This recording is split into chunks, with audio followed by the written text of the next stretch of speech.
KBS 1라디오 본격 시사 토크쇼 최영일의 시사본부. 안녕하십니까. 최영일의 시사본부 시작합니다. 오미크론 변이의 감염력이 강합니다. 결국 어제 하루 확진 5만 명을 넘어섰는데요. 자, 우리 주변에 누가 걸려도 이상하지 않은 일상이 됐습니다. 자, 바뀐 방역 체계는 무엇보다 스스로 자기 자신을 지키라, 이런 강조로 다가옵니다. 자, 심지어 걸려도 재택 자가치료 중심으로 극복을 해야 하는 상황인데요. 자, 한편 어제 편파 판정의 트라우마를 딛고 우리 황대헌 선수가 정말 멋진 질주로 금메달을 땄습니다. 국민들에게 기쁨을 안겨줬죠. 자, 스포츠도 금메달, 방역도 우리가 끝까지 금메달을 유지해야겠는데요. 자, 대선 금메달의 향방은 어떻습니까? 자, 어제 이재명 후보 배우자 김혜경 씨가 공개 사과를 했습니다.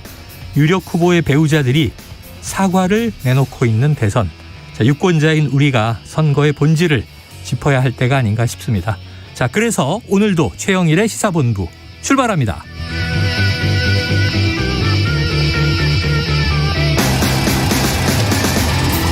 네, 1부에서는요, 오늘의 핵심 뉴스를 한입에 정리해드리는 한입뉴스 코너 기다리고 있고요.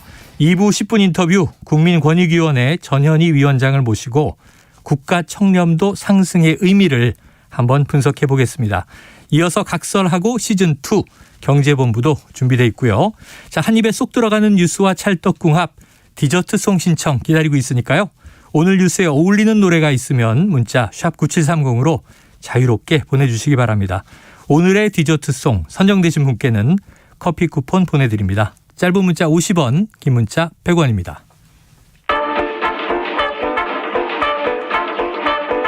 최영일의 시사본부 한입뉴스.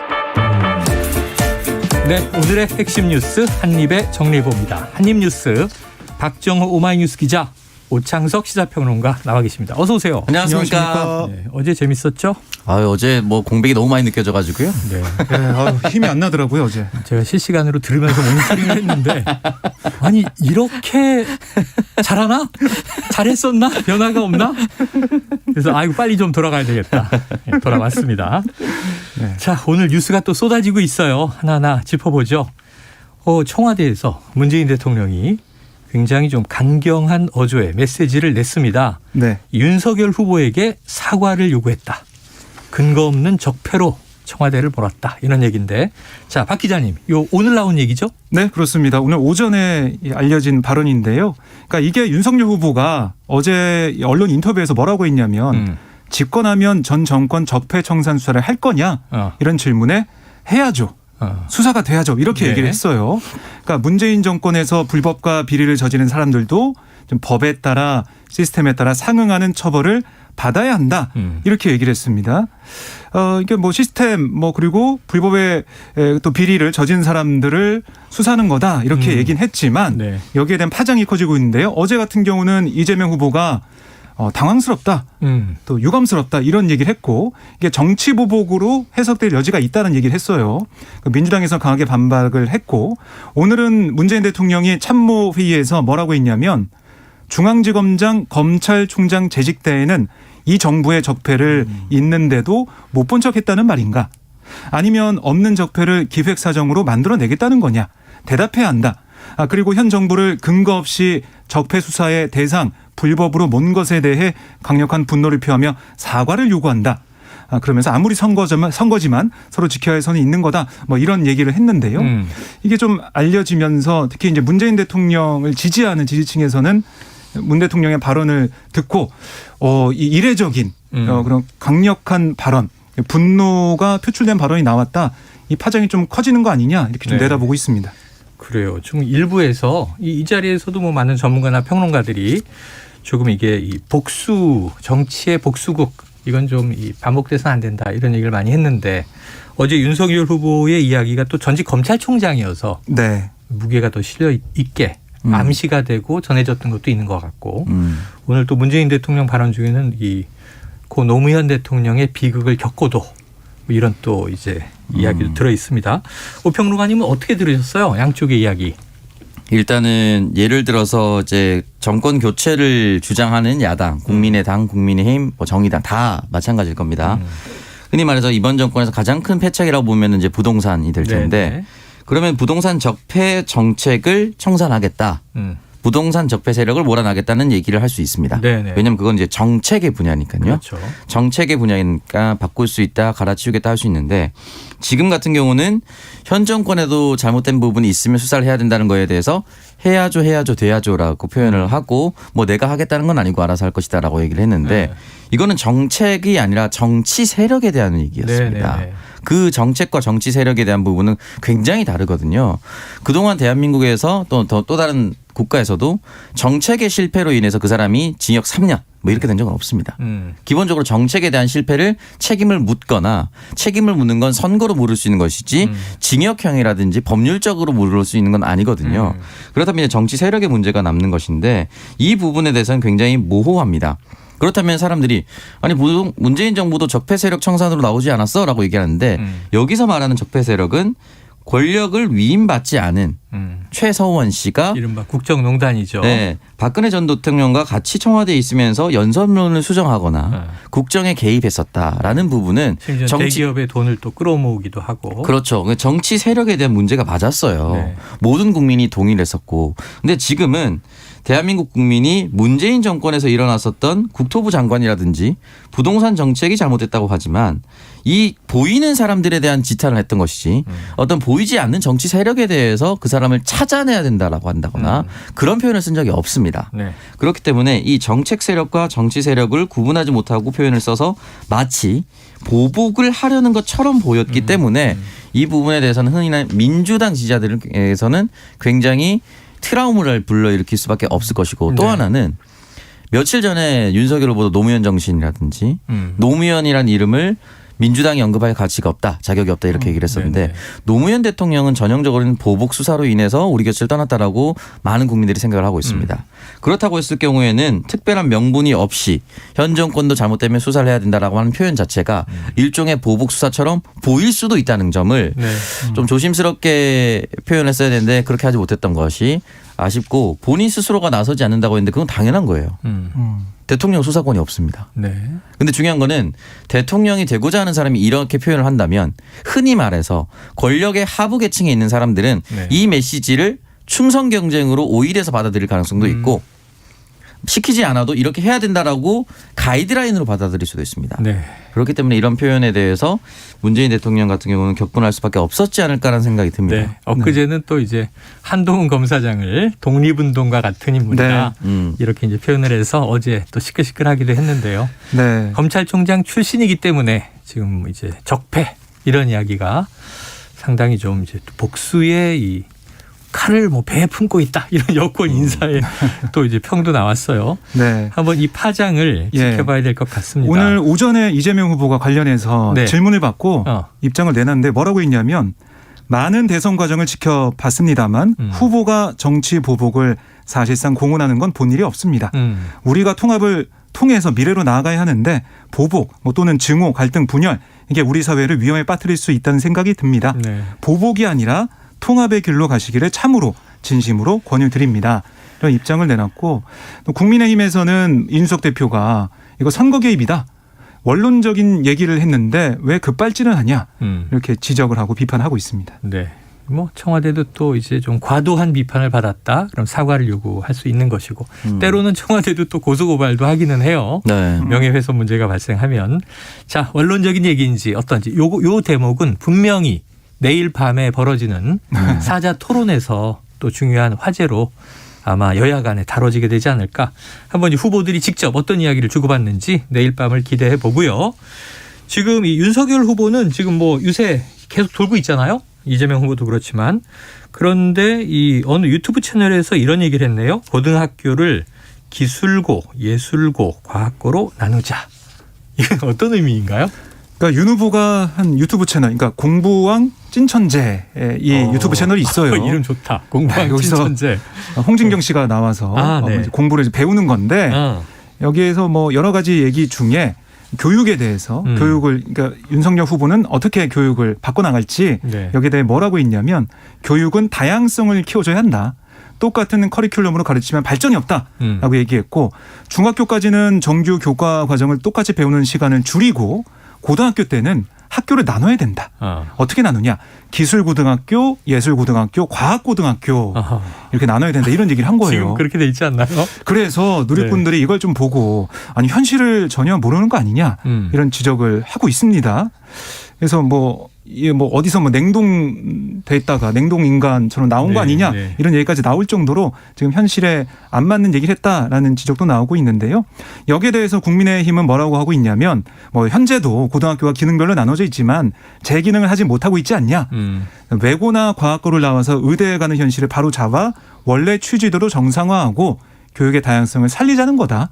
이렇게 좀 해명을 했습니다. 그래요. 자, 이런 얘기는 그러니까 이제 해명을 하면 알고 있었는데 취지에 어긋나 있으니 이걸 좀 바로잡자 이런 얘기가 되면 되는데 후보의 이야기를 직접 듣고 맥락을 보면 네. 정말 지금 돼 있는 체제를 잘 모르시나 이럴 수가 있는 게 또 이제 일전에는 대학생들과 얘기하던 과정에 2, 3년 후면 인터넷으로 취업하는 시대가 온다.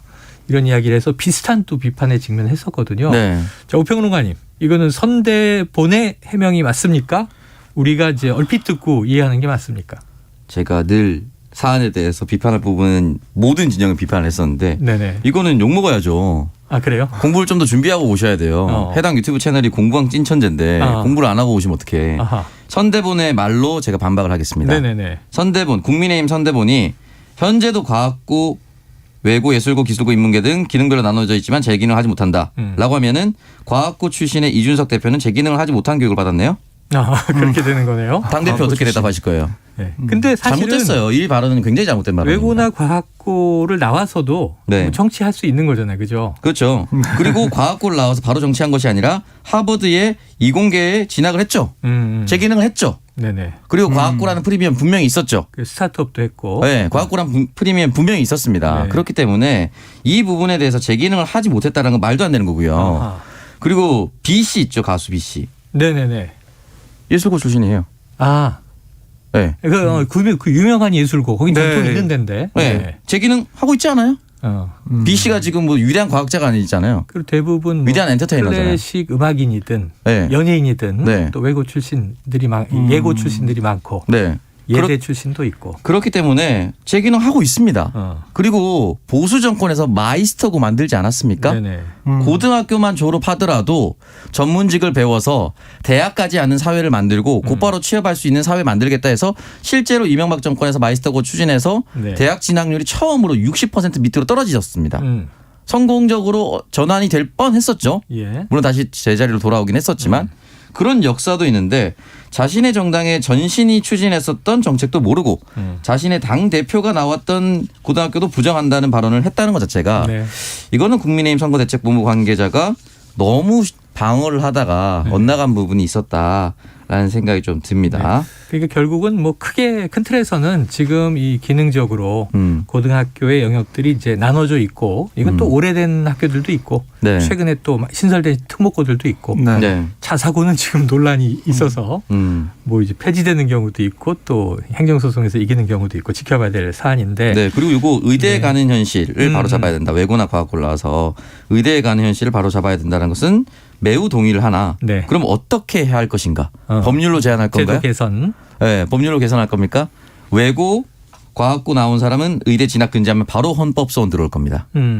벌금 물리면 그 벌금 내지 뭐라고 할 겁니다. 그러니까 이거 사실 선언적 메시지밖에 안 되는 거고. 그러니까 지금 하는 건 이제 가점 체계 같은 거를 바꾸는 거 아니에요? 네. 네. 이게 전과를 하면 불이익을 준다든가. 네, 경찰대도 그렇게 해서 비판을 많이 받았던 게 우수한 경찰 인재를 양성하기 위해서 경찰대 학생으로 뽑았더니 그냥 사법고시 보고 로스쿨 진학해버리니까 벌금을 물렸는데 그냥 벌금 깔끔하게 내고 갔거든요. 네. 그러니까 이 부분에 대해서 더 강력한 대책을 그래요. 내세워야 되는데 어쨌든 이게 해명하다가 또 엇나간 부분입니다. 학부모 입장에선 답답합니다. 해마다 입시 체제가 바뀌어서 뭐 영어는 이제 상대평가 없이 절대평가로 바뀌고 뭐 이제 이런 것들이 미세한데 영향을 주거든요.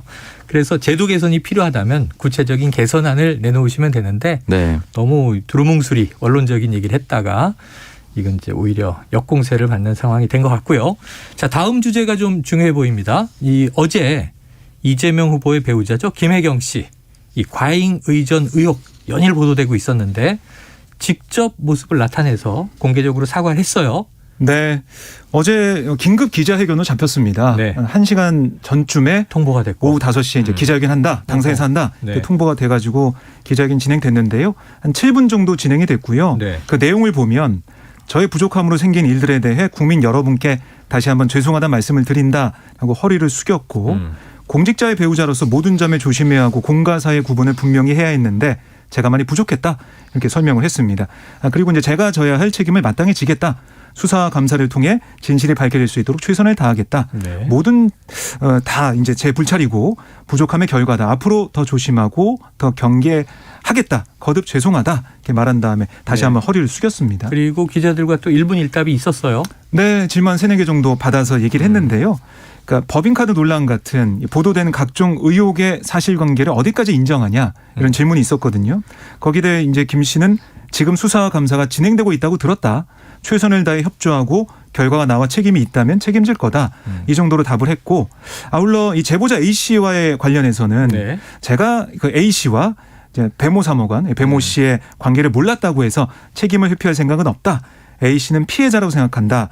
이렇게 강조를 네. 했습니다. 그러니까 배모 씨는 오랜 인연이다. 네. 여러 가지 도움을 받았다. 이렇게 인정을 했고 A 씨는 인사 와서 이제 한 번 만났고 그렇습니다. 잘 몰랐다. 근데 이 두 사람 간의 관계라 하더라도 자신에게 책임은 있다. 제보자 A 씨도 한마디 했네요. 네, A 씨가 바로 이제 입장을 내놨는데 뭐라고 했냐면 정작 중요한 질문, 꼭 답해야 하는 질문에는 하나도 정확하게 답하지 않았다. 법인카드 유용을 어디까지 인정하는지 네. 또 그 많은 양의 음식은 누가 먹었는지 여기에 대해 기자를 대신해 되묻고 싶다. 이런 입장을 내놨습니다. 네. 그래서 국민의힘도 이게 좀 부정적인 입장을 내놨는데요. 이게 좀 수사 감사 이 얘기를 계속했는데 이걸 핑계로 선거일까지 시간을 끌겠다는 거 아니냐. 알맹이 없는 사과였다. 이렇게 비판을 하고 있습니다. 그래요. 자, 지금 이 어제 이게 가장 이제 최신 소식인 김혜경 씨의 사과. 근데 이게 또 한 40여일 지났는데 한 달 네. 넘게 지났는데 김건희 씨도 공개 사과를 한번 내놓은 적이 있어요. 네. 그게 무슨 배경음악도 깔리고 그래서 우리가 화제로 이야기하고 그랬는데. 네. 자, 아이들리브. 이 두 후보자 부인의 연이은 사과 어떻게 보고 계십니까? 일단은 여기에 대해서 각 진영별로 반응이 다를 겁니다. 김건희 씨가 사과했을 때는 이게 무슨 사과냐. 남편한테 편지 쓴 거 아니냐. 왜 남편 얘기가 사과 안에 나오냐. 이렇게 비판하면서 끝나지 않았다라고 얘기했지만 네네. 여론은 그래도 직접 나와서 사과했는데 이렇게 얘기가 됐었고요. 김혜경 씨 논란도 마찬가지입니다. 네. 나와서 사과했지만 국민의힘 입장에서는 그게 무슨 사과냐. 알맹이가 없다. 알맹이가 없다. 시간이 너무 짧았다. 직접 찾아가 사과해야 된다. 남은 의혹이 있다. 해명은 라고 없었다. 얘기를 했지만 또 일반 국민들은 어쨌든 나와서 사과했구나. 이게 사실 양측이 똑같아요. 네네. 양측의 지지자들은 상대방의 배우자가 나와 사과할 때 부족하다라고 똑같이 얘기했지만 대다수의 국민들은 사과했다라고 받아들였거든요. 그리고 김혜경 씨 같은 경우는 이 부분에 대해서 수사 얼마든지 받겠다라고 얘기를 했습니다. 네. 이 부분까지 얘기했기 때문에 도망가거나 숨거나 이런 부분이 없었거든요. 그렇기 때문에 저는 일단락됐다고 보기는 어렵지만 네. 이 부분에 대해서 계속해서 얘기해봤자 이제 수사 과정으로 넘어가는 과정 아니겠습니까? 만약에 그렇게 된다면은 더 이상 논란을 가져가기는 좀 억지스러워 볼 수도 있다라는 생각이 듭니다. 그때 김건희 씨와 마찬가지입니다. 김건희 씨와 김혜경 씨는 마찬가지인데 다만 민주당 내에서 뭐 장경태 의원이 뭐 나도 비서시킨 적이 있었다라든지 아니면 유인태 전 사무총장이 뭐 인터뷰에서 뭐 관행이었다라든지 이런 표현은 적어도 민주당 내에서는 다시 나오지 말아야죠. 네. 개인이 스스로가 잘못했다고 사과를 했는데 그럴 수도 있다라고 얘기를 하는 것은 전혀 이 사과를 도와주는 것이 아닙니다. 네. 국민들이 바라봤을 때 사과할 내용이라고 인식을 했다라고 한다면 다른 사람들도 그냥 사과를 따르는 것이 맞다라고 네. 생각합니다. 자, 오늘 2부에 이제 현근택 대변인이 나오시는데 이 사태가 벌어진 이후에 좀 메신저를 공격하는 발언을 했단 말이에요. 이 제보자 A 씨의 의도도 의심스럽다. 뭐 이런 취지인데 왜 쪼개서 이제 공개하느냐 등등. 근데 이제 어제 김혜경 씨의 이 사과가 나오고 자신의 그 발언에 대해서 또 사과한 것 같아요. 아마 오늘 이따 나오면 이제 직접 물어보기로 하죠. 네. 그런데 이러한 김혜경 씨의 전격 사과가 자, 이낙연 전 대표가 총괄선대위원장을 맡고 등판한 직후에 나왔다는 점에서 이낙연 총괄선대위원장이 빨간 펜을 들었다 이런 얘기가 나와요. 네, 지금 들리는 얘기에 의하면 네. 이게 이낙연 위원장의 뭐 합류 조건 중에 하나가 아니겠느냐 아하. 이런 얘기까지 나오고 있거든요. 네네. 그만큼 이 문제를 정리해야지 선대위가 제대로 이제 굴러갈 수 있고 네. 앞으로 남은 선거에서 국민들의 신뢰를 얻을 수 있다 이런 판단한 걸로 보이고요. 어제 이낙연 위원장이 기자들과의 질의응답 과정에서 명확하게 이렇게 얘기를 했어요. 진솔하게 인정하고 겸허하게 사과하는 게 필요하다. 이렇게 얘기를 했거든요. 그러니까 이게 어느 정도 사과를 좀 예상하고 준비하는 과정에서 네. 이낙연 위원장이 이 메시지를 낸 게 아니냐 이렇게 해석할 수가 있겠고요. 결국 이 메시지 관리를 어떻게 할 것이냐 그 하나하고 또 사과할 때 빨리 정확하게 사과하는 게 필요하다. 이런 생각을 이낙연 위원장이 가지고 예. 있었던 걸로 보이고 그 체제에 따라서 오늘도 뭐 이 선대위 관계자들과 만나서 11시에 만나가지고 중진위원회가 얘기를 좀 하고 있는데 이거 메시지를 관리하는 부분과 선대위 구조를 좀 탄탄하게 하는 이런 일련의 과정들을 이낙연 위원장이 좀 하고 있다라고 볼 수가 있겠습니다. 그래요. 오평론가님, 이낙연 총괄선대위원장의 역할, 효과를 좀 보겠습니까? 앞으로 효과가 많이 나타날 겁니다. 그러니까 2012년 박근혜 당시 대선 후보에게 부족했었던 뭐 경제 민주화라든지 네. 뭐 뛰어난 연륜이라든지 이런 걸 김종일 당시 이제 위원장이 네. 맡았다라고 한다면 늘 총괄선대위원장과 대선 후보는 러닝메이트는 아니지만 러닝메이트처럼 보이는 상호 보완작용을 하거든요. 그렇죠. 그 이재명 후보가 치고 나간 역할을 했다면은 그것을 좀 더 눌러주고 잡아주고 천천히 그리고 예의 바르게 가는 모습을 이낙연 선대위원장이 해줄 수 있습니다.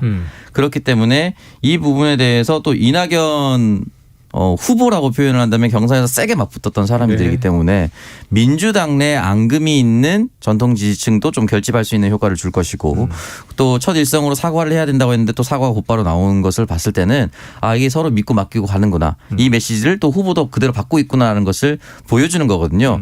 이게 외부적으로는 어떻게 될지 모르겠지만 1차적으로 내부적으로는 일단은 집토끼들의 결집이 가능할 수가 있고 외부적으로 봤을 때는 이재명 후보가 너무 튄다.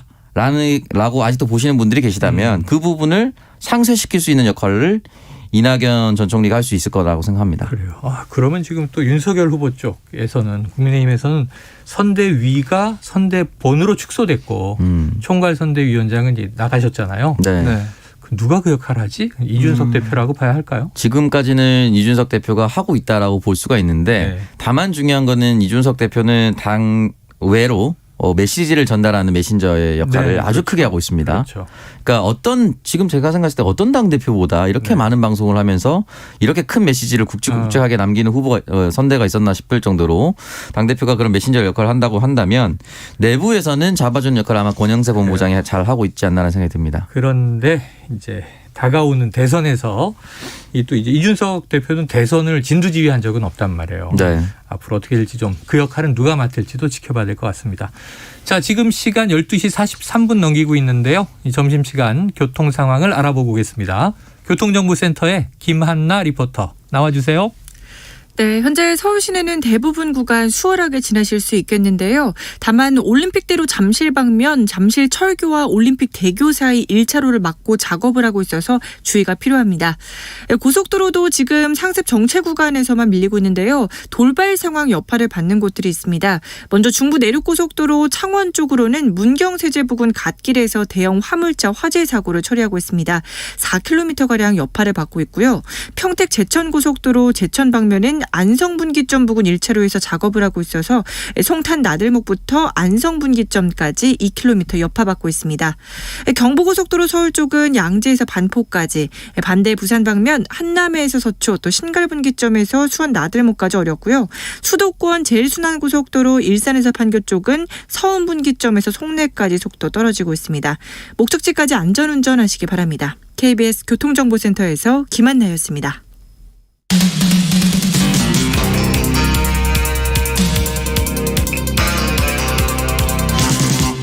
최영일의 시사본부. 네, 사실은 오늘 좀 우리가 홍사훈 기자를 부를 걸 그랬어요. 며칠 전에 홍사훈 기자가 왔다 갔는데 어제 KBS 보도에서 새로운 건이 하나 터져 나왔습니다. 이번엔 또 윤석열 후보의 배우자입니다. 김건희 씨. 자, 지난번에 그 경선 때 이 도이치모터스 주가 조작 의혹 네. 관련해서 이제 계좌를 공개했는데 이 계좌 공개가 조금 미심쩍다. 이런 걸 이제 홍사훈 기자가 계속 문제 제기를 했거든요. 근데 어제 KBS 보도를 보니까 2010년 5월 이후에는 주식 거래가 없다고 했는데 주식 거래한 게 40여 건 확인이 됐다는 거예요. 네. 자, 이 그 보도가 중요한 이유 박 기자님 뭡니까? 그러니까 이게 윤석열 후보 측의 해명과 좀 배치되는 부분이 있다. 이게 이제 KBS 보도의 핵심으로 보이는데요. 이 KBS가 도이치모터스 사건 수사 기록 내용을 확인해 봤어요. 네. 그랬더니 2010년 10월부터 2011년 3월까지 취재진이 확인한 이 김건희 씨 계좌 이게 거래가 된 게 40여 차례가 있는 거예요. 네네. 이게 모두 도이치모터스 사건 피고인들이 이른바 통정거래 수법 등으로 저지른 주가 조작 범죄 사실들로 경찰이 파악한 내용입니다. 네네. 검찰이 파악한 수사 내용이 이렇게 나와 있다는 거고 그렇게 된다면 윤석열 후보 측은 지난해 10월에 이런 의혹을 부인하면서 당시 김건희 씨 계좌 내용을 공개했는데 그때 신한증권 계좌 내용 공개했어요. 네. 그때 2010년 1월 이 이른바 선수 이모 씨한테 계좌를 맡겼지만 5월 이후에는 관계를 끊고 도이치모터스 주식도 거래하지 않았다. 이렇게 해명을 4개월 했죠. 만에 손실을 보고 뭐 재미를 보지 못해서 그렇습니다. 그걸 다 이제 회수해서 다른 곳으로 뺐다는 거죠. 네. 그런데 이 거래는 이 공개한 신한증권 계좌가 아니라 뭐 DS, 뭐 대신, 미래에셋 같은 다른 증권사 계좌로만 이루어졌습니다. 아, 그래요. 이거는 그동안 우리가 알지 못했던 그런 사실들이 보도가 된 거고요. 이걸 보면 이 도이치모터스 주가 조작 사건 핵심이 이 김건희 씨가 이 계좌를 맡겨가지고 주가 조작 이른바 쩐주로 가담했느냐 네. 이런 내용이잖아요. 네. 근데 윤석열 후보 측은 아니다 이거 봐라 가담하고 관계도 끊고 깨끗하다 이런 얘기를 한 건데 공개되지 않은 그런 상황 또 다른 증권사에서 이런 거래 내용이 나왔다. 이거는 당연히 조작된 수법이 아니겠느냐 이런 의혹이 불 수 있는 그런 상황이고 네. 그리고 이 여러 가지 또 공소장에 이런 걸 좀 보면 시세 조정에 이용한 이 검찰이 판단한 계좌가 모두 150여 개인데 거래량이 1,600만 주고 네. 거래 금액이 646억 원 정도로 적시가 돼 있어요 공소장에. 예, 예. 범행 기간이 2009년 12월 23일부터 2012년 12월 7일까지로 봤습니다. 네네. 그런데 이 기간 김건희 씨 계좌에서 거래된 도이치모터스 주식 146만 주 50억 어치예요. 거래 금액으로 보면 전체 7.7% 규모입니다. 꽤 큰 규모라고 볼 수가 있겠죠. 그리고 딱 조작 기간 내에 걸려 있다. 그렇습니다. 근데 지난해에 경선 이후 공개했던 계좌는 거래가 없었던 계좌. 네. 그것도 시간도 4개월에 한정해서. 근데 그 이후로도 타사 거래 계좌가 있었고 김건희 씨의 돈은 이제 주가 메인 매수에 계속 쓰여졌다라는 거잖아요. 네. 자, 오평론가님 이 뉴스의 파장 좀 대선판에 영향이 클까요? 일단은 여전히 저는 사안의 규모에 비해서 파장이 크지 않을 수도 있다고 생각이 드는데 네. 왜냐하면 일단은 이해하기 너무 어렵습니다. 어렵다. 이게 왜냐하면 원래 있었던 내용이잖아요. 사실은 홍준표 예비경선 후보가 S계좌를 특정을 해서 네네. 전 페이지를 공개해야 된다라고 얘기를 했고 맞아요. 말씀하셨다시피 특정 페이지만 공개했습니다. 그 당시에. 전체가 아니었어요. 그다음에 홍상 기자가 며칠 전에 나와서도 네. 이게 타사 출고냐 타사 입고냐 네. 이 네 글자를 왜 가렸느냐 이 문제를 계속 제기했거든요. 네, 그렇기 때문에 저는 사안의 중대성을 따졌을 때는 굉장히 큰 문제라고 생각하거든요. 그러니까 지금 특히나 주가 조작이라는 것이 금액도 문제지만 지금 사회적 분위기가 동학개미 운동이라고 네네, 얘기를 그렇죠. 하면서 많은 사람들이 주식에 참여를 하고 있습니다. 이 조작, 공작 세력은 정말 공적이죠. 네, 그래서 흔히 말해서 작전 세력이라고 네. 표현을 하는데 여기에 대해서 굉장히 분노를 많이 하거든요. 특히나 지금 최근에 줄여서 미국장, 미장, 국장 이렇게 네네네. 표현도 하지 않습니까? 네. 미장, 국장 상이 다 좋지 않습니다. 최근에는 또 이제 그 공무원들이 네. 또 이제 그 오스템 임플란트 오스템 임플란트도 이게 직원이 네. 1,000억대 투자를 네.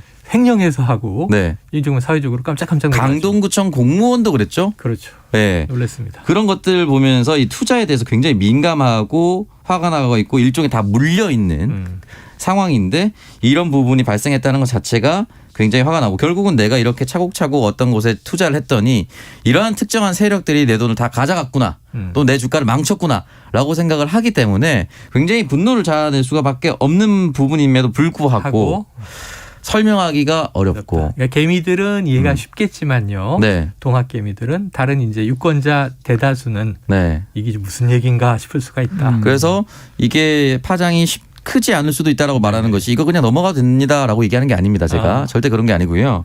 이 부분에 대해서는 결과적으로는 입증해서 잘못했다라는 말이 나오는 정도까지 돼야 네. 이 사안의 규모만큼이나 파장도 커질 텐데 이거는 아니다. 모르쇠로 일관한다라고 했을 때 4주 정도도 남지 않은 대선판에 네네. 그러니까 제가 말씀드리는 파급력이나 영향이 있을 수 있을까를 따져본다면은 쉽지 않을 수도 있다는 생각이 들고 이 부분에 대해서는 분명히 말씀드리지만 명명백백하게 밝혀져야 됩니다. 하지만 박 기자님 여기 보도가 계속 나올 것 같은 게 네. 지금 검찰이 소환을 하려고 조율 중인데 일단 이 대선 끝나기 전까지 못 나가겠다라는 입장이 있었다는 보도도 있었고 그렇습니다. 조율 중이라는 보도도 있고 네. 그런데 지금 또 아까 어제 김혜경 씨 같은 경우에는 수사와 감사에 적극 협조하겠다. 법적 책임을 져한다면 지겠다. 지금 12만 원씩 소고기를 여러 차례 샀다는 것과 네. 146만 주 50억 원 전주냐 아니냐 이 논란이에요. 어떻게 해야 될까요? 그러니까 이게 이제 민감도에서 좀 다른 부분이 있는 것 같아요. 네. 오찬석 평론가가 말한 것처럼 이게 법인카드, 이 소고기라는 그런 민감도가 또 다르고. 이 대중들한테 금방 와닿죠. 네, 근데 주식이라는 게 와닿죠. 사실 오히려 큰 금액 자체가 또 와닿지 않은 그런 부분들이 있어요. 네. 그래서 이런 부분들 이거 좀 가려서 보는 부분들이 필요하다는 주장도 있고요. 네. 어쨌든 이 김건희 씨가 수사를 받아야지 이게 또 어떻게 진행되고 법의 판단을 받을 수 있는 과정으로 가는 건데 조율 중이라는 출석 조율 중이라는 말은 작년 추석 때부터 들은 것 같은데 네. 계속 이게 조율만 하다가 결국에는 출석하지 않는 거 아니냐. 선거 공식 선거 기간이 뭐 임박해서 얼마 안 남았잖아요, 이제 부를 사실. 수 있을까 뭐 걱정도 됩니다. 그렇죠. 오히려 더 부르기 힘든 상황이 됐고 그러니까 이게 윤석열 후보가 언제부터인지 자신의 선거운동이나 아니면은 누굴 만나고 이럴 때 공정과 상식이라는 얘기를 잘 안 하더라고요. 아 요즘에 네, 그래서 일부러 그 얘기를 안 하면서 이런 수사나 이런 것들을 조금 뒤로 미루는 거 아니냐 이런 느낌도 좀 들던데 왜냐하면 공정상식 얘기를 하게 된다면 이른바 본부장 리스크 수사는 왜 안 하는 겁니까? 네. 이런 반박이 나올 수가 있기 때문에 그래서 안 하는 거냐 이런 지적이 나올 정도로 좀 일부 국민들이 좀 볼 때는 네. 너무 의혹이 이렇게 많은데도 하나 딱 떨어지고 정리되는 게 없다. 근데 김건희 씨의 허위학력 의혹이나 이런 것도 사실은 국민대 조사 결과 2월 15일 정도에 나온다고 했지만은 근데 나올지도 모르겠고 여러 가지 정리되지 않고 있는 상황. 이게 이 김혜경 씨 문제랑 또 비교가 됐을 때 중도층 표심에 어떻게 또 영향을 줄 것이냐 이것도 관건으로 보입니다. 자, 또 뭐 어제 이상돈 교수님 2부에 나오셨는데 우리 양지열 변호사가 네. 대신 진행하면서 안철수 후보 얘기를 집요하게 물어봤어요. 그런데 돈을 안 쓴다, 돈을 안 쓸 것이다 이런 얘기를 했는데 이 안철수 후보가 끝까지 갈 거다. 선거 패배한다면 이거 큰 정당들 탓이다. 선거운동 준비 다 했다. 포털과 유세차 계약을 마쳤다. 과연 돈을 쓰느냐 이것도 이 관심인데 이것도 내일 이제 사자 토론에서 어떤 의지를 보일지를 보고 이야기하게 될 것 같습니다. 자, 오늘의 디저트송 발표 드리면서 한입뉴스는 여기서 정리해보죠. 박정호 오마이뉴스 기자, 오창석 평론가 수고하셨습니다. 고맙습니다. 자, 청취자 6152님 어지러운 정치 뉴스 속에 어제 쇼트트랙에서 금메달 딴 황대현 선수 소식이 반갑네요. 너무너무 반갑습니다. 정말 황대현 선수 팬이신 것 같아요. 황대현 선수가 좋아하는 블랙핑크의 뚜두뚜두 신청합니다. 자, 이 노래 우리 기분 좋게 들으면서 저는 2부로 돌아오겠습니다. 가려진 볼륨은 더 better 거침없이 찍힌 굳이 보진 않지 넌지 블랙하면 핑크 우린 예쁘장한 savage 원하던 대놓고 뺐지 눈물에도 칼로 무배기 두 손엔 가득한 배치 궁금한 만 해봐 fact check 눈 높인 꼭대기 물 만난 물고기 좀 톡해 난 toxic 유혹해 I'm foxy 두 번 생각해 흔한 남들처럼 착한 척이 못하니까 착각하지 마 쉽게 웃어주는 건 날 위한 거야 아직은 잘 모르겠지 그저 원하면 test me 넌 불보듯이 뻔해 만만한 걸 원했다면 I'll wait till I do it Hit you with that 뚜루뚜루뚜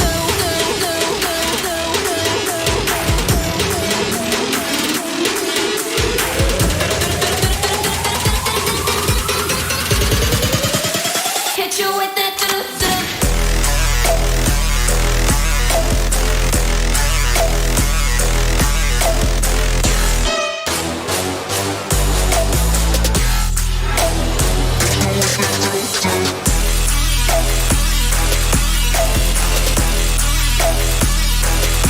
Like pink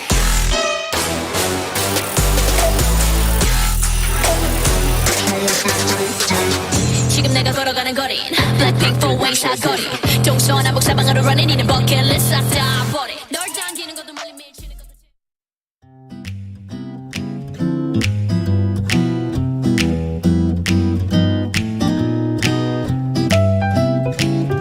안녕하세요. 바른말 고운말입니다. 일상 대화에서뿐만 아니라 텔레비전 프로그램 자막에서도 종종 발견되는 잘못된 표현 중에 든지와 던지가 있습니다. 이 두 표현을 정확하게 구별하지 않고 그냥 던지라고 말하거나 글자로 쓰는 경우가 많은데요. 발음을 정확하게 구별하지 않고 쓰다 보면 글자로 표기할 때 혼동을 일으키기 쉬우니까요. 든지와 던지에는 어떤 차이가 있는지 알아보겠습니다. 먼저 든지는 어느 것이 선택되어도 차이가 없는 둘 이상의 일을 나열함을 나타내는 보조사기도 하고요. 나열된 동작이나 상태, 대상들 중에서 어느 것이든 선택될 수 있음을 나타내는 연결어미이기도 합니다. 예를 들어 조사로 쓰인다면 사과든지 배든지 다 좋다와 같이 말할 수 있고요. 연결어미로 쓰인다면 집에 가든지 학교에 가든지 해라와 같이 표현할 수 있습니다. 또 든지는 든으로 줄여서 말할 수도 있어서 사과든 배든 다 좋다. 집에 가든 학교에 가든 해라와 같이 쓰일 수 있습니다. 반면에 던지는 막연한 의문이 있는 채로 그것을 절 뒤의 사실과 관련시키는 데 쓰는 연결어미인데요. 지난 일을 회상해서 말할 때 주로 사용합니다. 아이가 얼마나 밥을 많이 먹던지 배탈 날까 걱정이 됐다와 같이 말이죠. 바른말 고운말 아나운서 변희영이었습니다.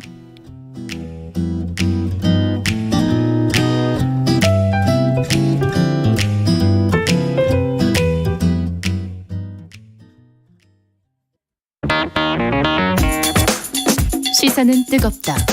조직적으로 움직였다는 의심이 드는 사건입니다. 아니 정치 권력이 더 두 번째는 세죠. 뭐냐면 정말 진짜 지금 김영남 의원 때론 차갑게 식혀야 할 때도 있다. 그러니까 너는 죄가 있어. 이렇게 판단하는 건 잠시만요. 이제 그만 문제라고. 제가 끊고 가겠습니다. 시사는 시원하다. 이처럼 소가 화장실을 이용하면 배설물을 한 곳에서 처리할 수 있으니까 온실가스 배출량을 획기적으로 줄일 수 있다고 하는군요. 시원한 바람처럼 기분 좋은 소식이 있다. 시사의 핫앤쿨 KBS 1라디오에 다 있습니다. 평일 저녁 7시 20분 정준희 교수의 KBS 열린 토론, 평일 밤 10시 5분 김성환의 시사야. 많은 청취 바랍니다.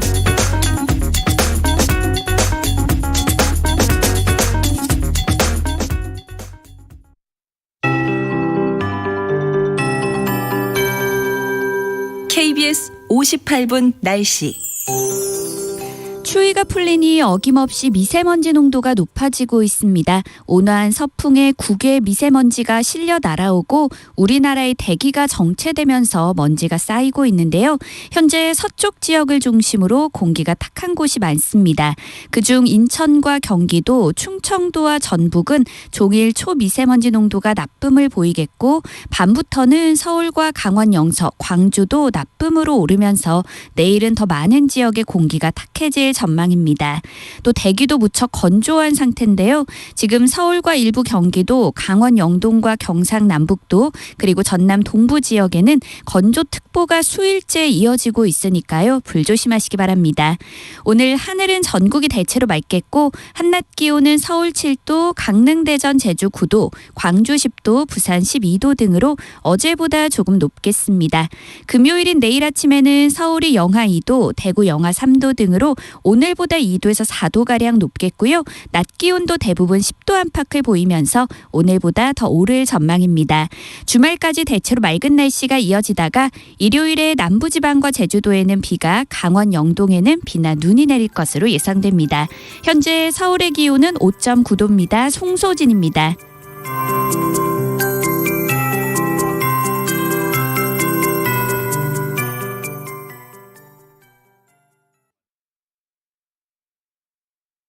정성을 다하는 국민의 방송 KBS가 한시를 알려드립니다. AM 711kHz, FM 97.3MHz, KBS 1라디오입니다. HLKA.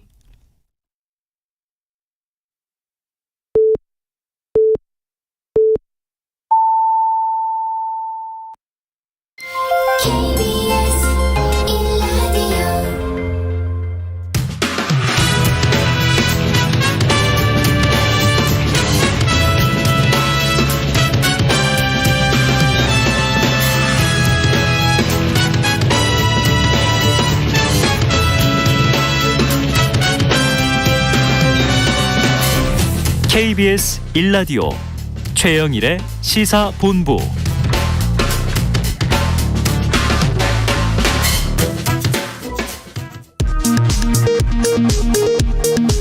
이 시각 라디오 정보센터 뉴스입니다. 여야는 오늘 국회 추가 경정 예산안에 대한 막판 협상에 본격적으로 착수합니다. 민주당 이재명 후보는 자신을 지지 선언한 한국노총을 찾아 정책 협약식을 진행했습니다.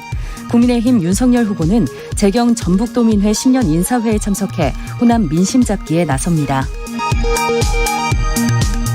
한국교원단체 총연합회는 학교 교직원과 학생 등에 대한 코로나19 역학조사와 진단검사는 보건당국이 맡되 명확한 학사 운영 기준이 제시돼야 한다고 주장했습니다.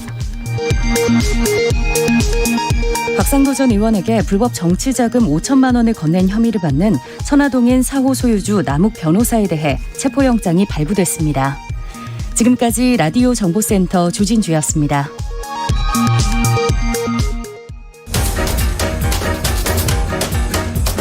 최영일의 시사본부 10분 인터뷰. 네, 국제투명성기구에서는요 매년 국가별 청렴도를 발표하고 있습니다. 공무원과 정치인에 대한 부패 인식을 점검하는 건데요. 이번엔 우리나라가 32위. 이게 역대 최고 점수입니다. 오늘 10분 인터뷰에서 국민권익위원회 전현희 위원장을 직접 모시고 관련 이야기를 들어보겠습니다. 위원장님 어서 오세요. 안녕하세요. 이렇게 자주 방문해 주셔서 좋습니다. 영광입니다. 아니 근데 지난번에 들어보니까 중요한 얘기가 있어서 네. 그 얘기를 다 좀 이제 지난 출연 때 못다한 이야기 오늘 풀어주셔야 될 것 같고요. 네. 예. 열심히 하겠습니다. 근데 마침 또 이 청렴도 뉴스가 나와서 자 국제투명성기구의 국가청렴도 순위가 우리나라가 180개국 중에 32위를 기록했다. 그럼 국가청렴도 그러면 이제 막연한데 구체적으로 어떤 내용들로 집계가 되는 건가요? 네, 국가 청렴도는 독일 베를린에 있는 국제 투명성 기구라는 TEI라고 영문명입니다. 그 기구에서 세계 각국의 청렴도와 부패 관련 정책 여러 가지를 분석해서 약 10가지의 지표를 통해서 종합 분석한 세계에서 제일 권위 있는 그런 각국의 부패 정도를 측정하는 지수입니다. 우리나라가 참 이게 제가 기억하는 거로는 다른 건 다 선진국 수준인데 국가 부패 지수 이게 청렴도가 낮은 편이다라는 얘기를 많이 들었었어요. 그래서 오늘 잘 모르시는 청취자분들은 이게 32위 이게 높은 거야? 어떤 거야? 그럴 텐데 그 의미를 좀 말씀해 주신다면. 문재인 정부가 출범하던 해인 2017년 당시에 우리나라의 국가 청렴도는 51위였습니다. 전 세계에서. 그래서 5년 동안 해마다 꾸준히 상승을 했어요. 한 번도 떨어지지 않고 역대 최고 순위를 갱신을 했는데 올해는 이제 세계 32위. 우리 대한민국 기준으로 보면 역대 최고 순위입니다. 물론 교수님께서 지적을 하신 대로 대한민국이 세계 10위권의 선진국으로 지금 분류가 되고 있는데 경제는 대국인데 네, 그에 비해서는 국가 청렴도가 32라는 것은 아직 부족한 수치이긴 합니다. 그렇지만 5년 연속 문재인 정부 출범부터 지금 이제 마지막 해인 지금까지 약 19개 계단을 뛰어넘었고요. 이는 OECD 국가들 중에서는 가장 빠르고 높은 또 상승폭을 기록을 하는 거라 이런 측면에서는 좀 상당한 성과고 또 의미가 있는 그런 기록이다라고 평가를 할 수 있을 것 같습니다. 경제 순위와 비교하면 아직은 좀 떨어지지 않나. 근데 중요한 건 지금까지 꾸준히 높아져 가고 있는 추세. 요걸 좀 이어가서 야, 그래도 180개국 중에 한 20위 안에 든다.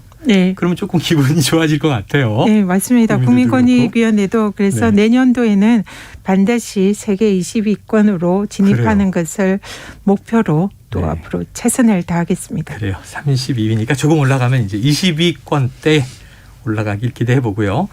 이 국가 청렴도가 높아지고 투명성이 정말 확대돼야 경제도 잘 돌아간다는 분석도 있습니다. 네, 맞습니다. 자, 지난번 출연하셨을 때 귀가 솔깃한 게 디지털 국민 권익 플랫폼을 도입한다. 신문고에 뭐 우리 국민 중에 한 5분의 1 이상이 네. 이 국가에 대해서 문제 제기를 하고 있다. 네. 근데 이 정보를 다 빅데이터로 모아야 한다. 이런 얘기 주셔서 네. 야, 좋겠다 했어요. 원스톱 국민 불편 해소가 골자였는데 네. 지금 민원 제기 방식보다 어느 정도 더 편리해진다고 우리가 보면 되겠습니까? 대한민국 국민들께서 한 해에 국민신문고에 작년 한 해만 해도 네. 1,300만 건이 민원이 쏟아졌습니다. 민원이 쏟아졌네요. 그리고 110 국민콜 110 전화 상담을 네네네. 권익위에서 하고 있는데 여기도 300만 건. 합계 권익위만 해도 1,600만 건의 어마어마하네요. 민원이 쏟아졌는데요. 네, 한 번씩 이렇게 민원을 제기하신 국민들께서 공감을 하시겠지만 해결이 쉽지 않다. 네. 그리고 연결도 잘 안 되고 네. 그리고 또 관계 부처에서 서로 책임을 회피하고 이리저리 네, 보내고 떠넘기기. 네, 그래서 굉장히 국민들이 불편을 했습니다. 지금 1,600만 건인데요. 두 네. 민원을 합치면 그러면 이는 적어도 국민 3분 중에 한 분 정도는 중에 한 분은 네, 민원을 경험이 제기를 있다. 하는 셈이 되는 예. 거죠. 그래서 이거를 보다 더 국민들의 입장에서 국민들 맞춤형으로 이 민원이 핑퐁을 하지 않고 그 원스톱으로 네. 신문고 하나만 찾아서 민원을 제기하면 다른 거는 이 디지털 국민신문고와 AI가 연동돼서 알아서 해결을 해줄 수 있는 디지털 시스템을 구축을 하려는 것입니다. 그러면 이게 구축이 되면 국민들은 민원을 신문고에 제기를 하면 그게 이제 민원이 해결되는 것이 비주얼로 구현이 되는 거죠. 메타버스 시스템 아실 겁니다. 우리 마치 가상현실이 컴퓨터상에서 펼쳐지면서 민원인이 담당 공무원이랑 직접 연결을 해서 가상의 세계에서 민원을 해결하고 그걸 해결을 하는 그 이제 근본 바탕은 AI가 도입이 되는 겁니다. 그러려면 이제 슈퍼컴퓨터와 데이터 이런 게 축적이 돼야 되겠죠. 그래서 AI가 가장 적합한 해법, 해결 방안을 제시를 해주고요. 등등. 네. 그리고 담당자. 이런 게 모두 다 영상으로 구현이 돼서 국민들이 답답해하지 네네네. 않고 해결되는 것을 직접 눈으로 확인할 수 있고 또 담당 공무원으로부터 직접 응답을 받아서 이게 제대로 구축이 된다면은 1,600만 건의 민원이 국민들 입장에서는 민원을 제기하면 바로 응답을 받을 수 있고 해결률도 획기적으로 높일 수 있는 그런 방안이 될 수 있을 것 듣기만 해도 같습니다. 좋아요. 저희가 뭐 한 몇천 원짜리 물건만 사도 보면 이게 뭐 준비 중, 배송 단계, 언제 배송됩니다. 딱 이제 완료됐습니다. 이런 문제가 나오고 민원도 중간에 수시로 제기하는데 정부의 민원을 국민이 되겠다 마음먹을 땐 얼마나 또 본인에게는 그게 절박한 건들이겠어요. 네. 지난번에 그런 얘기 드렸는데 AI가 예를 들면 결례입니다만 집에서 아무개야 뭐 무슨 음악 틀어줘 하면 나오는 시대가 됐잖아요.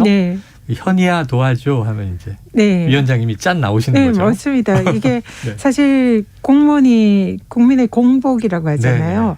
그런 게 이 디지털 이 국민권익 플랫폼에서 구현이 되는 거죠. 그래서 국민들이 공무원을 진짜 공복으로서 부려먹을 수 있는 그런 환경이 구축이 되는 거죠. 자, 메타버스로 해당 공무원을 호출하면 아바타가 나온다. 내 얘기를 들어준다. 자, 빅데이터 체계를 마련해서 국민이 힘들어하는 문제를 선제적으로 해결하겠다. 편의성도 훨씬 높이겠다.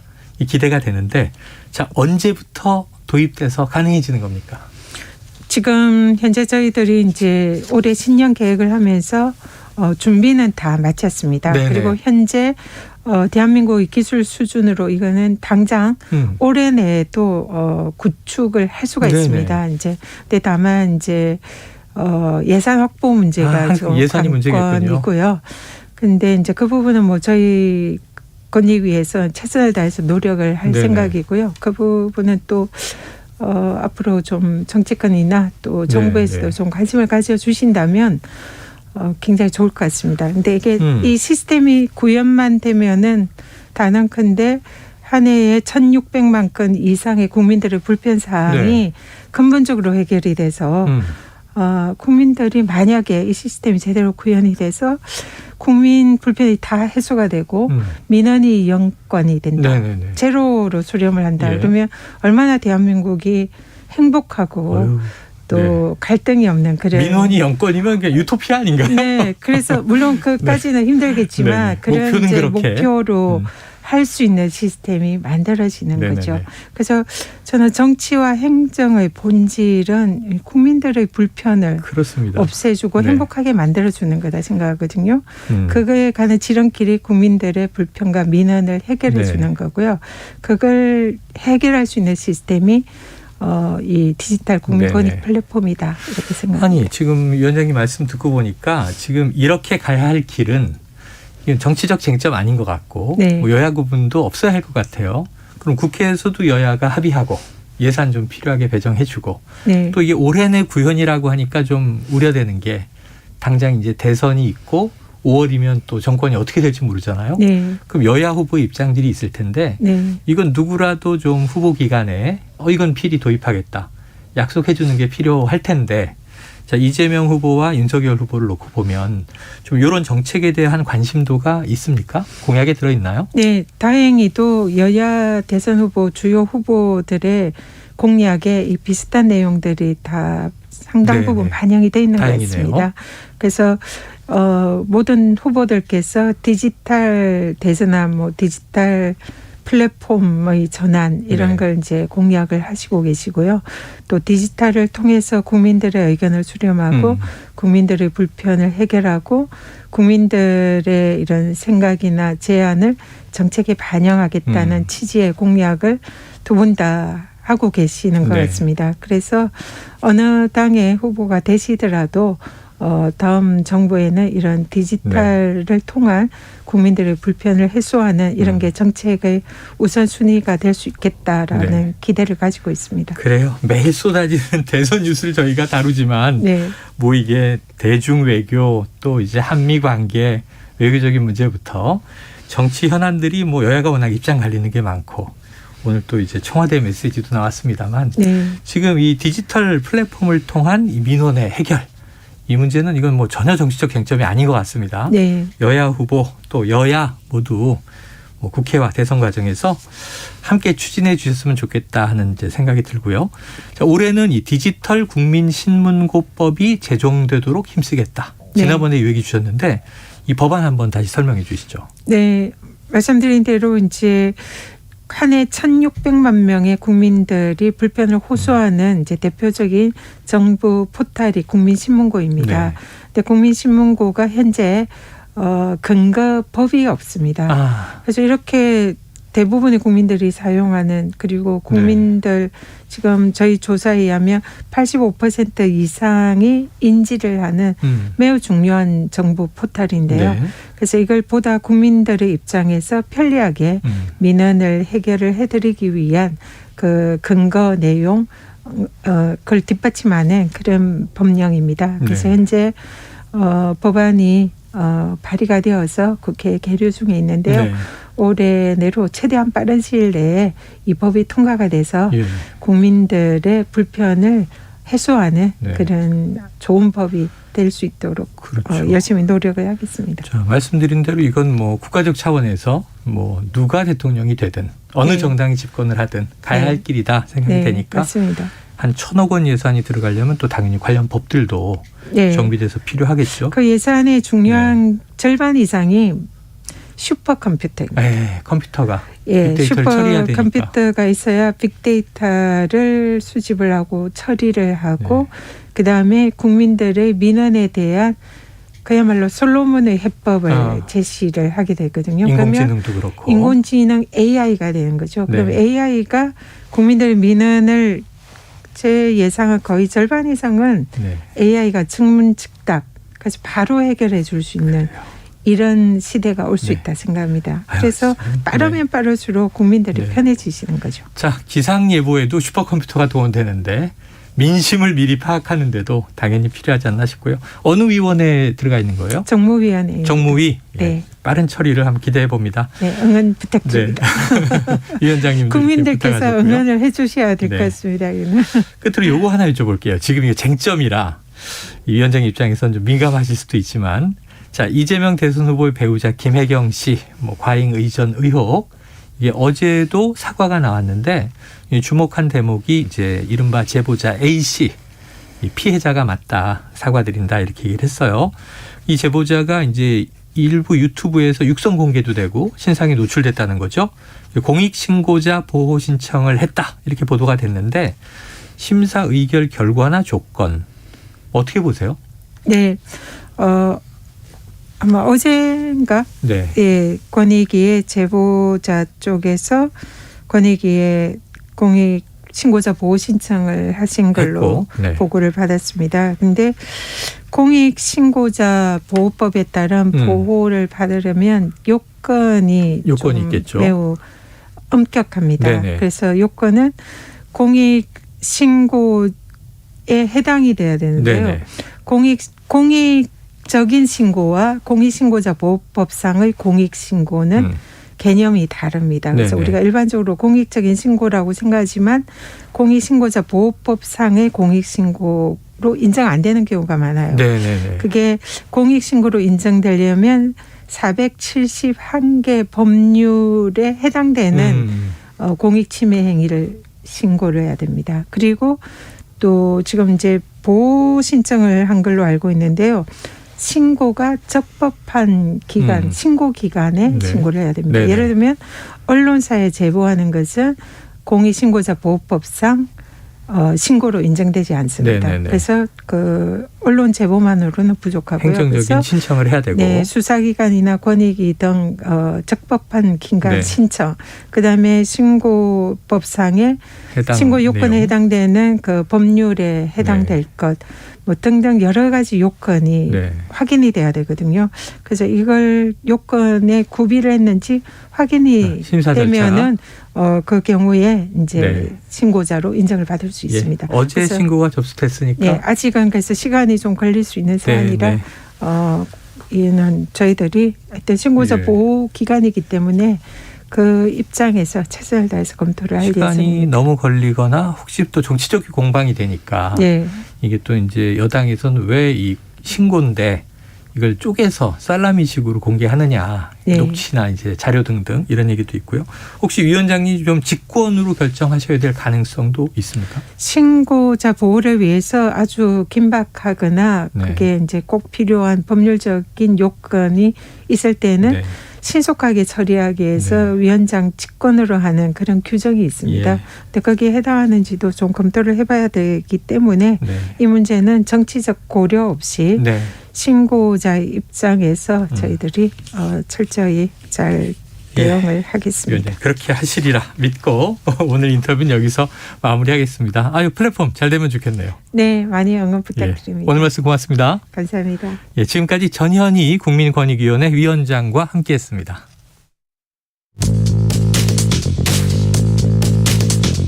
최영일의 시사본부는 여러분과 함께합니다. 짧은 문자 50원, 긴 문자 100원이 드는 샵 9730.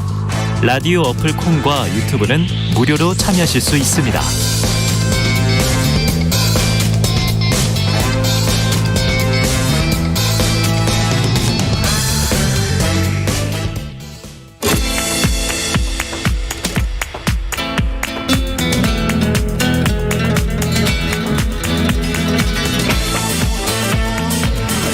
네, 자 정치권의 허심탄회한 속내를 들여다보는 시간입니다. 각설하고 시즌2 오늘 불꽃 공방이 예상이 됩니다. 현근택 더불어민주당 선대위 대변인, 장해찬 국민의힘 선대본부 청년본부장 함께합니다. 두 분 어서 오세요. 안녕하세요. 네, 안녕하세요. 불꽃 튀겠네요 그랬더니 제가 일정 때문에 좀 오랜만에 나왔는데 네. 또 애청하는 프로니까 챙겨 보거든요. 네네네. 기사로 보고 네. 제가 안 나오면 각설하고 너무 심심해요. 제가 실명 지적 안 하겠지만 네네. 저 없는 시간에 여기 아니요, 오는 분 실명 각성하셔야 지적하시는 됩니다. 거 다 알아요. 각성하세요. 네. 장 교수님이 보수입니까? 막 보수 아닙니다. 파이팅 해주시기 바랍니다. 같은 장식끼리 저기 안 해요? 친척 안 해요? 모르겠습니다. 장 교수님 좀 걱정하고 계시더라고요. 네. 각성하십시오 우리 장 소장님. 각성하라. 더 열심히 뛰어달라. 나 개인적으로 매우 가깝습니다. 친해서 하는 아니, 농담입니다. 그럼요. 다 지금 청년 보수 정치의 좌장들이잖아요. 본격적으로 시작해 보죠. 오늘 북극 공방 예견을 드렸는데 이 뜨겁습니다. 현근택 대변인이 꼽으신 주제를 먼저 봅니다. 윤석열과 적폐 수사. 이 오늘 청와대 또 문 대통령의 메시지가 오늘 직접 나오면서 뜨거워지고 있는데 관련 발언들을 듣고 오겠습니다. 국민의힘 윤석열 후보는 중앙일보와 인터뷰에서 집권하면 전 정권 적폐를 수사하겠냐는 질문에 당연히 해야 한다고 답했습니다. 그거를 보복이라는 프레임으로 하게 되면은 내가 한 거는 정당한 적폐의 처리고 또 남이 하는 거는 보복이고 그런 프레임은 맞지 않다.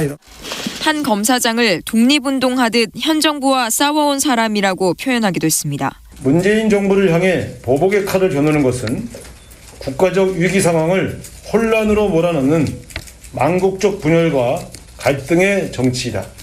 정치 보복을 하겠다 이렇게 들릴 수 있는 말씀이셔서 매우 당황스럽고 유감스럽게 생각합니다. 청와대도 이례적으로 입장을 냈습니다. 아무리 선거라지만 지켜야 할 선이 있다며 매우 부적절하고 불쾌하다는 겁니다. 이에 대해 윤 후보는 문제될 게 없다면 불쾌할 것도 없지 않냐고 맞받았습니다.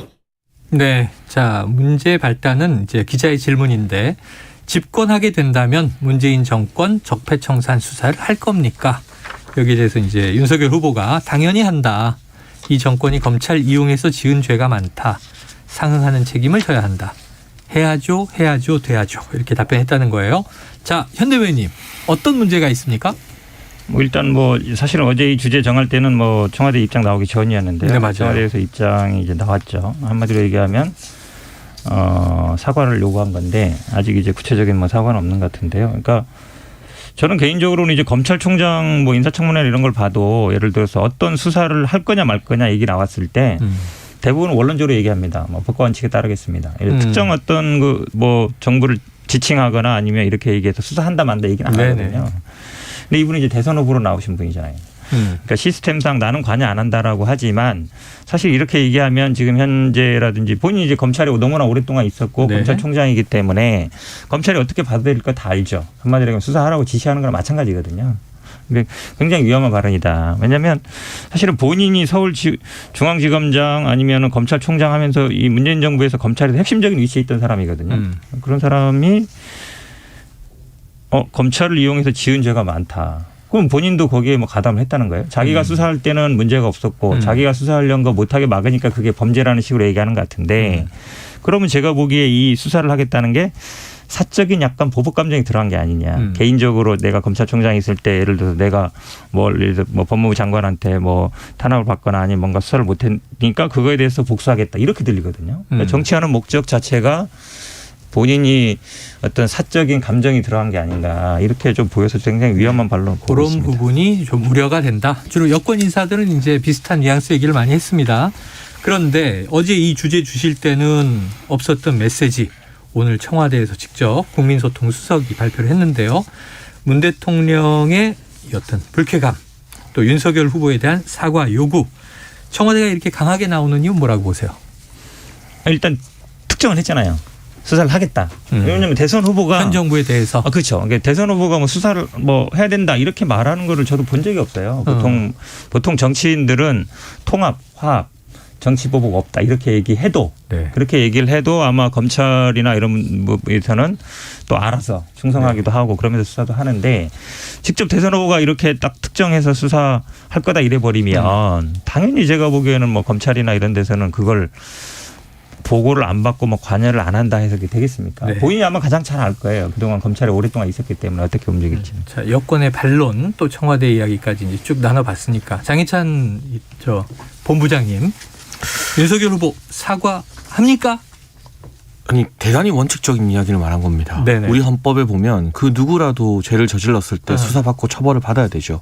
그 헌법 정신을 원론적으로 강조한 것뿐입니다. 네. 죄가 있는 곳에 벌이 있다. 이재명 후보가 지난번 유세에서 본인이 대통령 당선되지 못하면 없는 죄도 만들어서 감옥 갈 것 같다는 발언을 해서 논란이 됐었는데 그때 국민의힘에서 응수하기를 있는 죄로도 충분하다고 했거든요. 그러니까 없는 죄 만들 수 없고요. 없는 죄를 만들 수 있는 세상도 아닙니다. 그리고 윤석열 후보는 그 누구보다 검찰의 독립성이라던가 지금 우리나라의 시스템이 제대로 돌아가게 하는 것에 대한 강한 철학을 가지고 있기 때문에 왜냐하면 바로 이 문재인 정부에서 뜬금없이 중국과 북한에는 늘 잠잠하다 격노한 정말 뜬금포 격노를 보여준 문재인 대통령 정부에 의해서 검찰의 시스템과 독립성이 완전히 망가지는 걸 직접 경험하고 그로 인해 국민이 불러내서 대선 주자가 된 당사자 아니겠습니까? 그런데 어떻게 그 윤석열 후보가 검찰에 대해서 뭐 일방적인 또는 개인적인 지시를 내릴 수 있겠습니까? 이건 원칙적으로 문재인 정부 출신이라 하여도 죄 지은 사람이 있으면 벌을 받아야 한다는 아주 당연한 이야기인데 여기에 대해서 대통령이 선거 한 달도 안 놔두고 사과 요구하는 거는 그야말로 사상 유례 없는 선거 개입인 것 같고요. 오히려. 뭐 문재인 정부에서는 적폐가 있었는데 눈 감았느냐 이런 식의 대통령 발언 이해 안 되는 게 그 적폐에 눈 안 감다가 쫓겨난 거 아닙니까? 그 적폐를 수사하다가 쫓겨난 것이고 네. 김은경 전 환경부 장관 실형받았습니다. 문재인 정부에서 지금 수사받아서 실형받은 분들도 줄줄이 정권 내에 임기 중에 뭐 제가 10손가락 넘게 언급할 수가 있습니다. 그러니까 충분히 문재인 정부건 과거 박근혜 정부건 이명박 정부건 어느 정부건 간에 죄를 지은 공직자들은 그에 준하는 처벌을 받아야 된다는 헌법에 기초한 당연하고도 상식적인 이야기가 정치적 논쟁거리가 되어서 대통령의 입장문까지 사과 요청까지 나오게 된 배경을 제가 곰곰이 고민해봤어요. 그만큼 지금 민주당이 불리하구나. 청와대가 지금 급하긴 급하구나. 그러니까 대통령까지 나서서 이 선거판의 변수를 만들어내야 될 정도로 지금 조급함을 느끼고 있구나라는 한 반증이 아닐까 싶네요. 반증이다. 반박을 안 할 수 없는데요. 반박을 윤석열 후보가 먼저 지칭을 한 거잖아요. 수사하겠다라고. 제가 누누이 말씀드리지만 대선 후보가 전 정권을 수사하겠다라는 식으로 나온 건데 본 적이 없고요. 지금은 자꾸 쫓겨났다 그러는데 지난번 집행정지 판결에 보면 징계사유 정당하다 그랬거든요. 네네. 물론 이제 이게 본안 판결은 아직 안 났습니다만 그렇다 그러면 그 나올 만한 이유가 없었다는 거예요. 집행정지 판결에서는. 그다음에 이걸 선거 개입이라고 그러는데 예를 들어서 아무리 아니 당장 이제 수사하러 하겠다 그러는데 그럼 가만히 있을 수 있습니까? 네네. 당연히 왜냐하면 선거 개입이라 된다 그러면 누구를 찍어라 말아라. 윤석열 후보 찍지 말아라. 했을 때는 선거 운동이 되고 선거 개입이 되는 거예요. 근데 수사를 하겠다고 했는데 사과 요구하는 게 그게 선거 개입이겠습니까? 오히려 저는 우리 윤석열 후보가 약간 실언한 게 아닌가 봅니다. 왜냐하면 평소에 생각을 드러낸 것 같아요. 정치적인 뭐 의도는 모르겠어요. 있는지 없는지 모르겠지만 왜냐하면 지금 정권 교체를 바라는 많은 분들이 똘똘 뭉치는 분들이 과거에 이제 본인들도 뭐 수사를 받았으니까 당연히 뭐 문재인 정부 수사해야 되는 거 아니냐 이제 그런 생각 갖고 있는 것 같긴 한 것 같아요. 그거에 또 윤석열 후보가 지금 올라타 있는 것 같긴 한데 이런 왜냐면 사실은 보복적인 수사를 하겠다라는 것과 마찬가지인데 이게 저는 아마 국민들이 보기에는 끝없는 악순환. 그럼 만약에 윤석열 후보가 된 다음에 그 다음에는 또 없겠습니까? 이제 그런 게 분명히 있는 거거든요. 그거에 대한 아마 국민들이 판단을 할 걸로 알고 있습니다. 그래요. 만에 하나 그럴 일이 없다고 봅니다만 이재명 후보가 당선되면 문재인 정부나 문재인 청와대에서 확실한 불법 사실이 드러났을 때 그럼 수사 안 할 겁니까? 다 덮어주나요? 네. 혐의가 드러나고 죄가 있으면 누가 당선되건 수사를 하는 게 우리 헌법 정신에 맞는 일 아니겠습니까? 이건 대단히 원론적인 일이고 윤석열 후보 같은 경우는 지난 수차례의 언론 인터뷰나 방송 인터뷰를 통해서 사적인 감정에 근거한 정치 보복은 없다고 분명히 명시를 해왔습니다. 이건 원론적인 차원의 이야기였던 거예요. 그래요. 원론적인 지난 정부라 하여도 잘못한 것들 지금 예를 들면 울산 원전이라던가 월성 원전 관련된 경제성 평가라던가 또는 울산시장 선거 개입이라던가 이런 것들은 계속해서 의문이 꼬리에 꼬리를 물고 이어지는 상황인데 여기에 대해서도 해라 마라 하는 게 아니라 검찰이 청와대의 눈치를 보지 않고 정상적으로 건강하게 기능한다면 수사기관이 기능한다면 자연스럽게 잘못한 부분에 수사를 하고 잘못하지 않은 부분에 대해서는 당연히 수사할 법적인 근거가 없어야 되는 것이겠죠. 잘못하면 당연히 수사 받아야 되는데요. 이 특수부 검사들의 특징이 뭐냐면 별건에 별건. 그러니까 한마디 나올 때까지 캔다는 거죠. 탈탈 턴다. 그렇죠. 그다음에 굉장히 여론 재판에 많이 합니다. 여론을 계속 흘려서 우리가 당장 보면 노무현 대통령이 어떻게 되는지 알잖아요. 그다음 비극적인 결말이 났다는 걸 알겠지만 적폐 수사하면도 그런 현상이 많았습니다. 많은 분이 돌아가셨어요. 그게 왜 그러냐면 그냥 하나의 어떤 문제가 제기돼서 그걸 하는 게 아니라 그게 되면 가족 털고 또 이웃 털고 이렇게 하면서 한마디로 얘기하면 물론 말씀처럼 당연히 그분들도 죄가 있으면 처벌받는 게 맞겠지만 수사라는 건 어느 정도 형평성과 균형성 이런 게 굉장히 중요합니다. 그런데 보통 특수부들은 그렇게 하지 않아요. 그렇게 하지 않기 때문에 그런 부분을 지적하는 것이고 당연히 문제가 됐으면 수사하는 게 맞겠죠. 근데 그걸 대선 후보가 전 정부 수사하겠다. 네. 이런 경우가 있냔 말이에요. 대부분 통합과 화합과 이렇게 얘기하는 것이지 보복 않겠다 이렇게 얘기하는 게 국민들이 바라는 바지 그렇게 보복적으로 수사하겠다. 저는 이렇게 나오는 대선 후보를 본 적이 없어요. 두 분 얘기를 들으면서 일부에서 기자평론가가 이제 조금 이런 내용을 분석을 했는데 지금 이게 문제인 것 같아요. 예를 들면 현 정부에서 뭐 탈원전 정책 과정에 이런 불법이 있었다. 그건 수사가 필요하다. 부동산 적폐가 존재한다. 그 발본색원하기 위해서 수사 필요하다. 이게 아니라 윤석열 후보의 화법이 저들은 저 사람들 이렇게 좀 청와대와 현 정부가 통칭되다 보니까 또 기자 질문이 적폐 수사잖아요. 그러니까 뭔가 대단한 적폐가 있는 건가. 근데 예를 들면 그게 뭐 울산 사건 이렇게 분리해서 보면 여러 건들이 있는데 그런데 오히려 개별 사건에 대해서 직접 언급했으면 그게 또 수사 가이드라인 줬다고 반발을 불러일으켰을 겁니다. 오히려. 그러니까 정말 이건 원론적인 헌법 정신에 기초한 일인 것이고 네. 제가 예시 하나 들어보고 싶어요. 네. 문재인 대통령이 대통령 신분으로 수사 엄정한 처리 요구했던 돈봉투 만찬 사건이 있습니다. 네. 이영렬 전 검사장 사건. 이때 대통령이 나서서 직접 수사하라고 지시를 내렸고 법무부에서 가장 무거운 징계를 내렸습니다. 그런데 1, 2, 3심 모두 무죄 나왔고요. 이영렬 전 검사장이 국가 상대로 낸 소송에서 모두 승소했죠. 하지만 그 사이 훼손된 이 검사장의 명예 네. 그리고 그 사이에 또 이분의 모친이 돌아가셨다고 해요. 이런 것들에 대해서는 누구도 회복해 줄 수 없는 거잖아요. 근데 문재인 대통령은 대통령 본인이 나서서 이거 수사하세요. 저거 수사하세요. 과거사 끄집어내세요 하면서 적폐 수사를 최선봉에서 진두지휘했던 당사자입니다. 그런 분이 잘못한 사람이 있으면 처벌받게 하겠다는 지극히 당연한 말에 그동안은 정말 어디 가셨는지 모를 정도로 잠잠하시다가 북한이 지금 뭐 1년에 한 달 사이에 미사일 7번, 8번 쏴도 특별히 강경한 말씀을 안 하시고 중국에 대해서도 늘 참 신중하시고 침착하시다가 갑자기 여기에 대해서 선거 한 달 전에 나서서 사과해라 격노했다고 나오는 건 그야말로 국민들 입장에서는 뜬금 경노인 거죠. 네, 뜬금 경로다. 자, 지금 그 얘기 중에 검사장 얘기가 잠깐 나와서 이런 대목이 또 좀 많이 주목을 했어요. 한동훈 검사장 중용 여부. 자, 중앙지검장이 되면 왜 안 되느냐 이렇게 반문을 하면서 독립운동하듯 현 정부와 싸운 사람이다. 이런 표현이 등장했습니다. 현 대변인님 이 발언 어떻게 들으셨어요? 아니 현 정부와 싸운 사람이다라고는 본인이 생각할 수는 있어요. 어쨌든 간에 뭐 인사당 불이익을 당한 거 아니냐 그런데 독립운동하듯이 했다라는 얘기를 쓰면서 그다음에 아니 뭐 중앙지검장이 되면 안 되는 얘기가 독립운동가가 정부 중요 직책을 가면 일본이 싫어하기 때문에 안 된다는 논리랑 이런 식으로 얘기한 거잖아요. 한마디로 얘기하면. 그러니까 민주당이나 이쪽 사람들은 마치 이제 일본에 비교하는 건데 반대한다는 건지 아니 그렇게 들리잖아요. 지금 독립운동가는 한동훈이고 일본이 싫어한다는 얘기를 얘기하는 건데 비교를 해도 사실은 매일 국민의힘에서 민주당 보고 왜 뭐 반문 프레임, 반일 프레임을 하느냐 맨날 얘기하거든요. 그렇게 왜 친일 반일 나누냐 그런데 이거야말로 제가 보기에 딱 그거예요. 그러니까 독립운동가들이 들으면 어떻게 들릴까. 사실은 뭐 한동훈 검사장을 지칭한 건데 한동훈 검사장이 사실 검사로서는 굉장히 엘리트 코스를 걸어왔어요. 네네. 어렵게 사오거나 그런 거 아닙니다. 지금도 사실은 뭐 지금 그만둔 건 아니잖아. 약간 한직에 있다 그러지만 이건 당연히 중앙지검장을 시킬 수 있겠다. 그리고 중앙지검장 시키면 알아서 워낙 궁합이 잘 맞으니까 알아서 잘 수사하지 않겠냐. 그럼 본인 얘기처럼 관여하지 않아도 다 이심 전심이니까. 아니 부인하고도 뭐 몇 달 만에 수백 건 카톡하는 사이니까 얼마나 가깝겠습니까. 그러니까 알아서 하겠다는 건데 이런 식으로 특정인을 딱 지명해서 어떤 직책에 할 것처럼 얘기하는 거는 물론 뒤에는 뭐 자기가 중용 안 하겠다고는 얘기를 했지만 대통령 뜻이 이렇다 그러면 법무부 장관이나 아니면 총장이 뭐 가만히 있겠습니까? 그래서 저는 이렇게 특정인을 딱 언급하면서 뭘 해야 된다는 식으로 얘기하는 거는 대선 후보로서는 적절치 않다라고 봅니다. 장군 부장님의 반론 듣겠습니다. 그러니까 특정인을 쿡 집어서 무슨 특정 자리에 가게 하겠다는 것이 아니라 살아있는 권력 용감하게 수사한 수많은 검사들이 문재인 정부에서 불이익을 당하고 좌천당하고 있는 현실이 분명히 엄존하고 있습니다.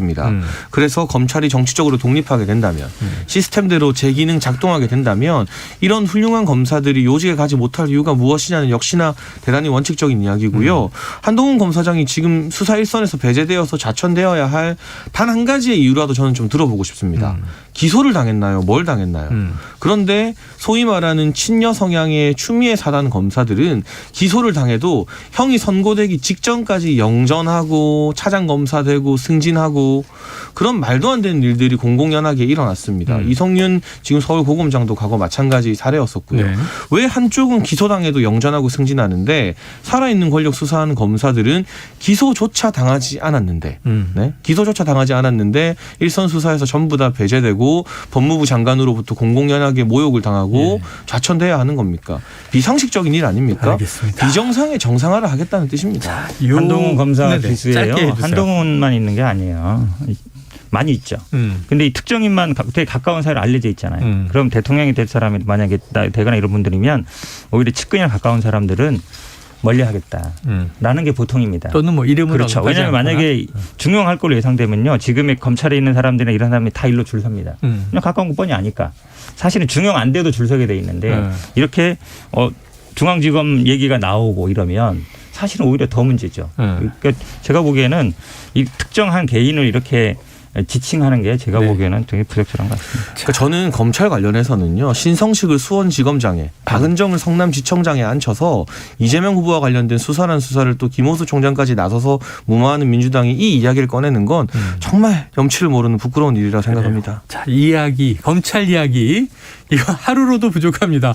이래야 재밌죠 역시. 네. 아니 불꽃이 튀는데 다음 이슈가 또 있기 때문에 이건 이제 이번에 그 장해찬 본부장이 골라오신 거라 형평성 차원에서 넘어가야 되겠습니다. 시간 안배해야죠.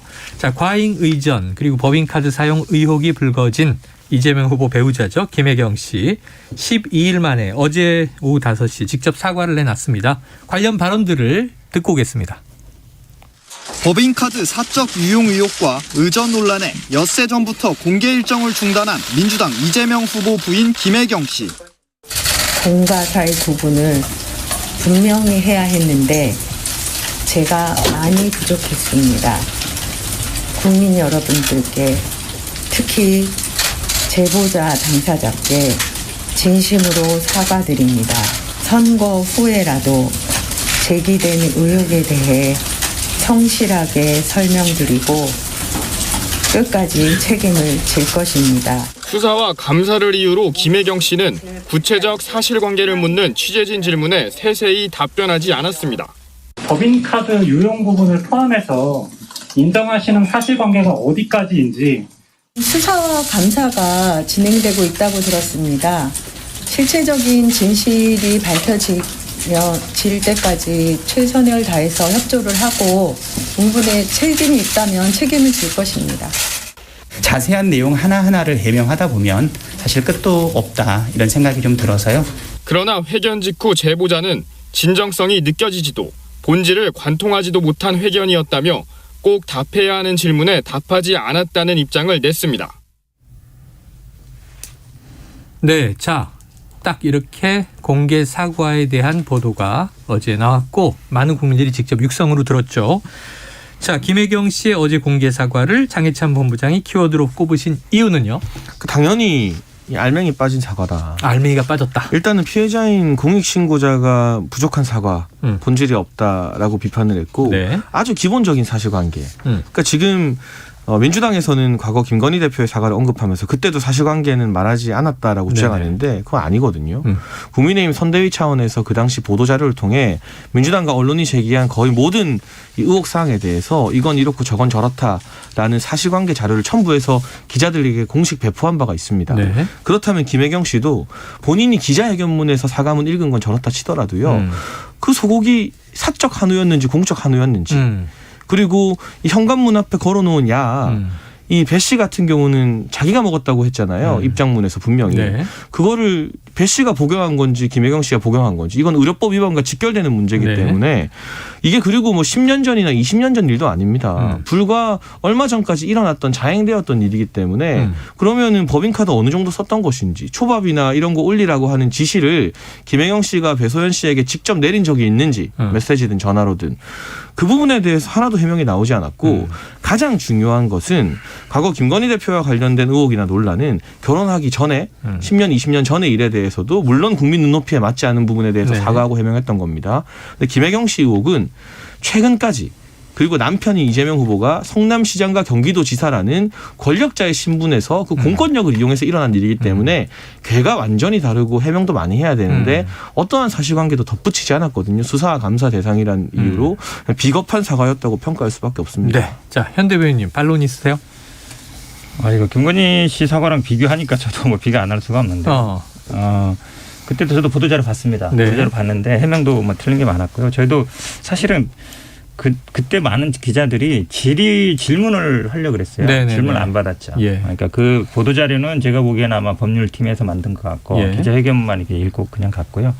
그때 당시에 아마 제가 기억하기로는 책임지겠다 이런 얘기는 없었던 것 같습니다. 네. 본인 스스로. 그리고 사과는 사실은 사과 얘기보다 앞에 무슨 어떻게 뭐 그동안 연애를 어떻게 했다 이 얘기가 더 많았던 것 같아요. 남편 이야기가 많았죠. 그렇죠. 근데 우연인지 모르겠지만 아마 이게 논란되고 해명하는 건 비슷한 것 같아요. 10일에서 12일 정도 걸린 것 같아요. 비슷한 거니까 같은데 지금 사실은 제가 이 피해자를 탓하는 약간 발언을 해가지고 네, 그 부분에 대해서 현 대변인님이 당사자죠. 어제 사과 내놓으셨죠?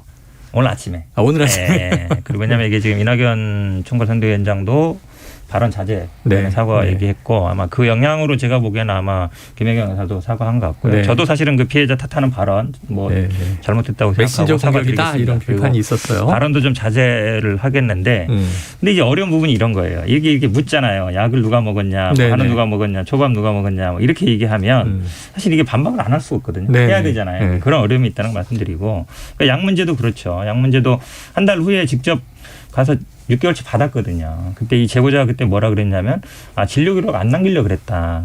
이거 좀 모순되잖아요. 그리고 심지어 또 뭐 샌드위치 30인분 누가 먹었냐 그러는데 세상에 샌드위치 30분 갖다가 먹는 사람이 있습니까? 당연히 그건 임시 음식이기 때문에 뭐 회의를 하거나 뭐 이럴 때 다수가 모였을 때. 그다음에 A씨가 한 9개월 있으면서 지금 8개월 동안 녹음했다는 거잖아요. 모든 거를. 그럼 만약에 예를 들어서 김혜경 여사가 직접 지시한 거나 있으면 있겠죠. 근데 자꾸 지금 묻지 마시고 그러니까 또 얘기 그러면 A씨한테 제가 공개해라 말라는 얘기가 돼서 상당히 어려운데 자제하실 수밖에 있으면 없는데. 제가 보기에는 뭐 했을 것 같아요. 벌써. 그런 생각이 들고 사실은 뭐 사과가 제가 봐도 뭐 100% 완벽하지는 않습니다. 근데 감사 중 특히 이제 수사 중인 경우 수사 대상이잖아요. 수사 중인 사항에 대해서 물론 기자들은 이런 사실 인정해라고 하겠지만 이게 기자회견에서 만약에 그걸 인정하면 수사받는 과정에서 그 해명이 안 됩니다. 그런 부분이 있어서 좀 부족한 부분이 있지만 그래도 사과 잘했다라고 보고 있습니다. 사과는 잘했다. 그리고 또 뭐 민주당에서 별도로 내놓은 팩트 체크들이 있으니까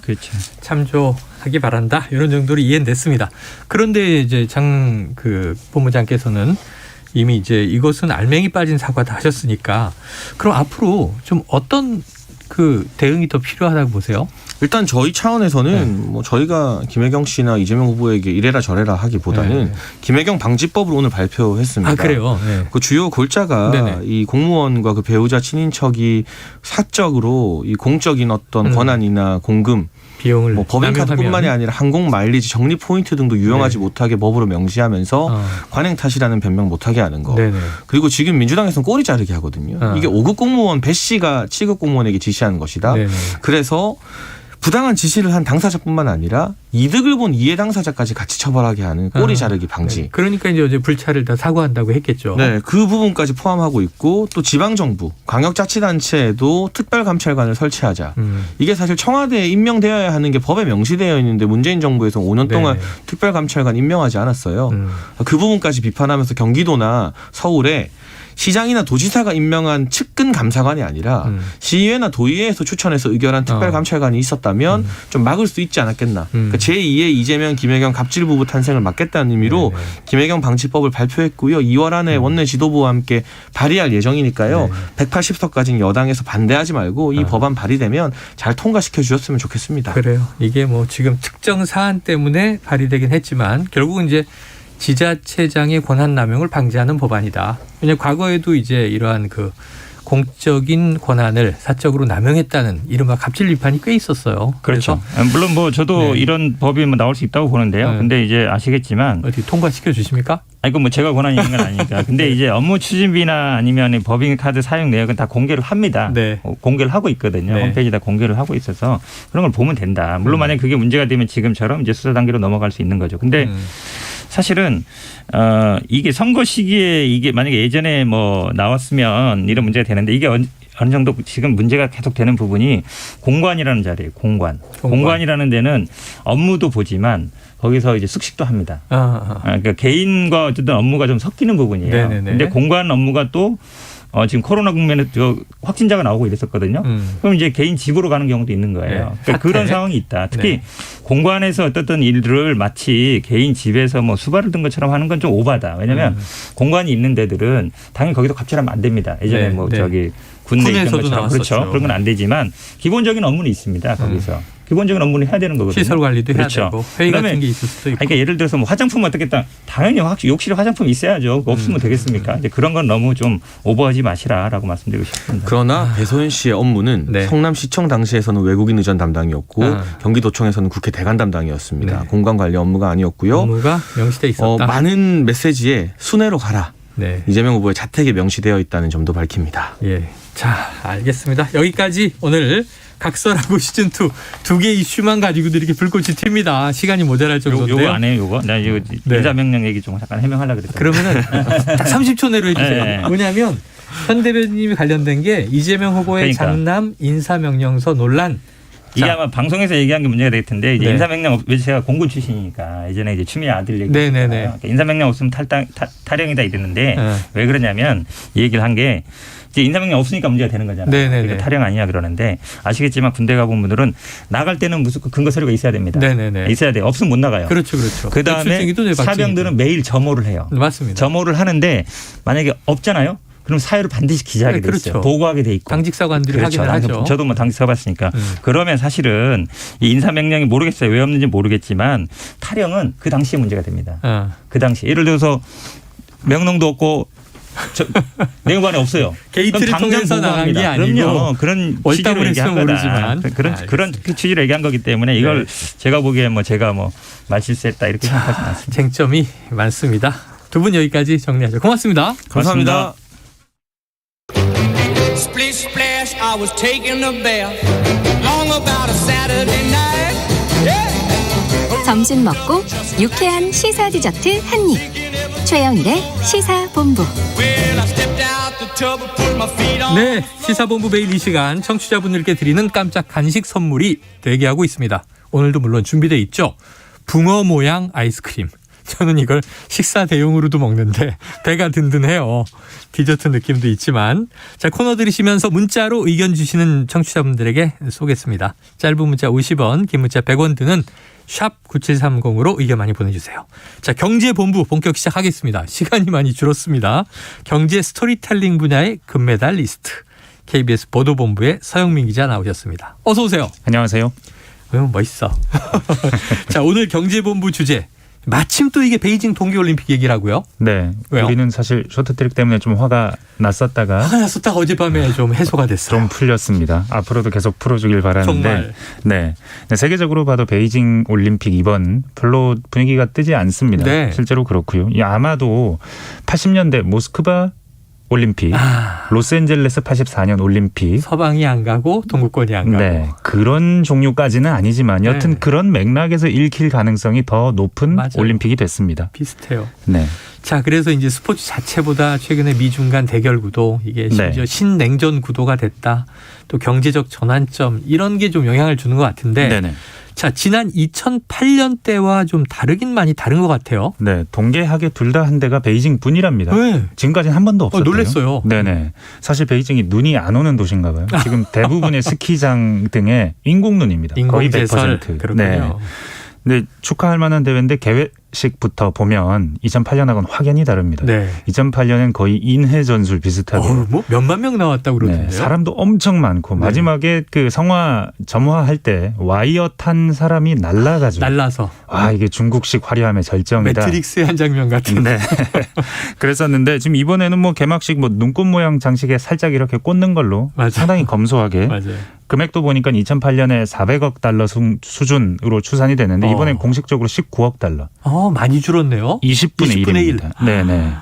그러다 보니까 이게 굉장히 다르다. 똑같은 올림픽인데. 그래서 도쿄를 떠올리게 한다. 왜냐하면 도쿄가 64년에 했고 작년에 했는데 64년에는 뭔가 도쿄가 올라갈 때 국가의 기운이 일본의 기운이 올라갈 때가 올림픽이었고 근데 작년은 확실히 완연히 내려오는 분위기가 완연한 그래서 이게 뭔가 좀 상징적이다 그런 얘기들 많이 했었는데 베이징도 왜냐하면 중국이 2008년에는 굉장히 구군이 올라가던 때였는데 지금 아마 정점 아니냐 혹은 변곡점 아니냐 이런 인상을 주게 합니다. 여러 가지 정치 경제적 이유. 올림픽을 통해 보는 국제 정치 경제학입니다. 네.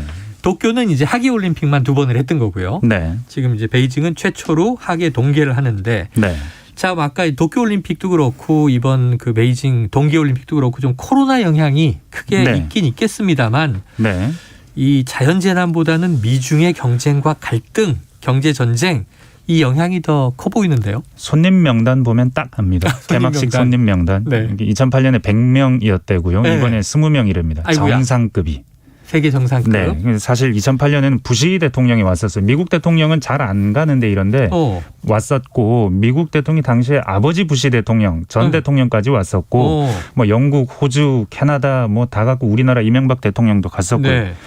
구름처럼 몰려갔었습니다. 정상들이. 그리고 막 그때 후진타오 주석이 뭐 10분에 한 번씩 정상회담을 하니 하루에 정상회담을 10개 이상 하니 뭐 굉장히 화려했었는데. 그때 후진타오 시절이네요. 네.